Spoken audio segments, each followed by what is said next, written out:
বড়সড় পাচার চক্রের হদিশ মিলল সুন্দরবনে। গ্রেপ্তার 17 জন পাচারকারী। এই ঘটনায় উদ্ধার হয়েছে 18 প্যাকেট কাপড়, যার আনুমানিক বাজার মূল্য প্রায় 50 লক্ষ টাকা।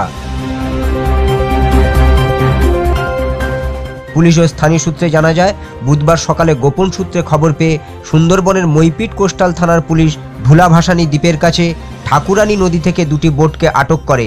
জানা যায়, এই দুটি বোটে করে বাংলাদেশে কাপড়গুলি পাচার করা হচ্ছিল। তবে পাচার হয়ে যাবার আগেই বোট দুটিকে ধরে ফেলে পুলিশ। আটক হওয়া বোট থেকে 58 প্যাকেট কাপড় উদ্ধার হয়েছে। একই সঙ্গে 17 জন পাচারকারীকেও গ্রেপ্তার করেছে পুলিশ। এছাড়াও এদিন 2 জন পাচারকারীর কাছ থেকে দুটি ওয়ান শাটার বন্দুক সহ 2 রাউন্ড কার্তুজও উদ্ধার করা হয়েছে। পাশাপাশি এদিন বেশ কিছু ধারালো অস্ত্র উদ্ধার হয়।